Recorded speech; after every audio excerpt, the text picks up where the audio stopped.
Hi అండి, welcome to my channel. ఈరోజు మనం ఇటాలియన్ వైట్ సాస్ పాస్తా తయారు చేసుకుందాం. ముందుగా స్టవ్ ఆన్ చేసుకుని కడాయి పెట్టుకుని 30 గ్రామ్స్ బటర్ వేసుకోవాలండి. ఈ బటర్ అనేది మెల్ట్ అయిన తర్వాత 2 టేబుల్ స్పూన్స్ మైదా వేసుకోవాలండి. ఈ మైదా అనేది ఉండకట్టకుండా 2 నిమిషాలు ఫ్రై చేసుకోవాలి. ఇలా ఫ్రై చేసుకున్న మైదాలో 300 ml మిల్క్ని కొద్దిగా యాడ్ చేసుకోవాలి. ఇలా కొద్దిగా పాలు యాడ్ చేసుకోవడం వల్ల మైదా అనేది ఉండకడితే కంగారు పడొద్దండి. నెమ్మదిగా మిగతా పాలను కూడా యాడ్ చేసుకుంటూ మొత్తం గడితో తిప్పుతూ ఉంటే మైదా అనేది ఉడికి ఇలా క్రీమ్లా తయారవుతుందండి. వైట్ సాస్ అనేది రెడీ అవుతుంది. చూసారు కదండి, ఈ విధంగా ఉండాలి. సాస్ అనేది మరీ థిక్ కాకుండా చూసుకోండి. ఈ సాస్ అనేది పక్కన పెట్టుకుందాము. స్టవ్ ఆన్ చేసుకుని మరొక ప్యాన్ పెట్టుకుని వాటర్ వేసుకోవాలి. ఇప్పుడు ఈ వాటర్ మరుగుతున్నప్పుడు పాస్తాని వేసుకుని ఉడికించుకోవాలి. రెస్టారెంట్ వాటిల్లో ఈ రెసిపీ ప్రిపేర్ చేయడానికి పెన్నె పాస్తాని వాడతారు.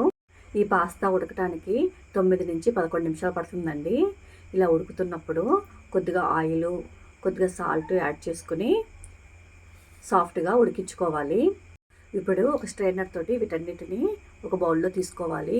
ఇప్పుడు స్టవ్ ఆన్ చేసుకుని కడాయి పెట్టుకుని 20 గ్రామ్స్ బటర్ వేసుకున్నానండి. చూసారు కదా, ఈ బటర్ అనేది ఇలా క్యూబ్స్లా వేసుకున్నాను నేను. ఇక్కడ ఒక స్పూన్ వరకు ఆయిల్ కూడా యాడ్ చేసుకుని సన్నగా కట్ చేసిన గార్లిక్ వేసుకుని వేయించుకోవాలండి. గార్లిక్ వేగినాక సన్నగా కట్ చేసిన ఉల్లిపాయ ముక్కలు కూడా వేసుకుని వేయించుకుందాము. ఇప్పుడు ఇందులో సన్నగా కట్ చేసిన క్యాప్సికమ్ ముక్కలు కూడా వేసుకుని వేయించుకోవాలండి. ఈ క్యాప్సికమ్ ముక్కలు 1 నిమిషం వేగిన తర్వాత ఉప్పు అనేది యాడ్ చేసుకుందాము. ఇక్కడ నేను సాల్టెడ్ బటర్ తీసుకున్నానండి. అలాగే పాస్తా ఉడుకుతున్నప్పుడు కొద్దిగా ఉప్పు యాడ్ చేశాను. అందుకని ఉప్పు అనేది చూసుకుని వేసుకోవాలి. ఇప్పుడు ఇందులో ఓరగానో వేసుకోవాలి. అలాగే చిల్లీ ఫ్లేక్స్ కూడా వేసుకుని 1 నిమిషం వేయించుకుందాము. ఇలా వేగుతున్నప్పుడు కొద్దిగా బ్లాక్ పెప్పర్ కూడా యాడ్ చేసుకోవాలి. మా ఇంట్లో మా పిల్లలకైతే ఈ రెసిపీ చాలా ఇష్టం అండి. రెస్టారెంట్లో తిన్న ఫీలింగ్ వాళ్ళకి వస్తుందని చెప్తారు.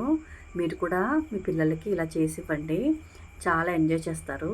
ఇప్పుడు ఇందులో ముందుగా ప్రిపేర్ చేసుకున్న వైట్ సాస్ మొత్తాన్ని వేసుకుని మొత్తం అన్ని కలిసేలా కలుపుకోవాలి. ఈ సాస్ అనేది మరీ థిక్గా ఉంటేనండి కొద్దిగా వాటర్ యాడ్ చేసుకుందాము. ఈ రెసిపీకి సాస్ అనేది కొంచెం లిక్విడ్గా ఉండాలండి. అప్పుడే పాస్తాకి మొత్తం పట్టి టేస్టీగా ఉంటుంది. ఇలా సాస్ ఉడుకుతున్నప్పుడు ముందుగా మనం ఉడికించి పెట్టుకున్న పాస్తాని వేసుకుని మొత్తం అన్నీ కలిసేలా పైకి కిందికి తిప్పుతూ పాస్తా అంతా పట్టేలా కలుపుకోవాలండి. అంతేనండి, చాలా టేస్టీగా వైట్ సాస్ పాస్తా అనేది రెడీ అయ్యింది. మీకు నచ్చినట్లయితే please like, share, subscribe my channel. ఇప్పుడు దీనిని ఒక సర్వింగ్ ప్లేట్లో తీసుకుని సర్వ్ చేసుకుందామండి. ఇప్పుడు మనం పాస్తా తినడానికి రెస్టారెంట్లకి వెళ్ళక్కర్లేదండి. మన ఇంట్లో ఉండే వాటితోటి చాలా సింపుల్గా తయారు చేసేసుకోవచ్చు. ఇలా ప్లేట్లో తీసుకున్న పాస్తాపై ఓరగానోతోటి గార్నిష్ చేసుకోవాలండి. అంతేనండి, ఎమ్మీగా ఉండే Italian white sauce pasta ready అయ్యింది.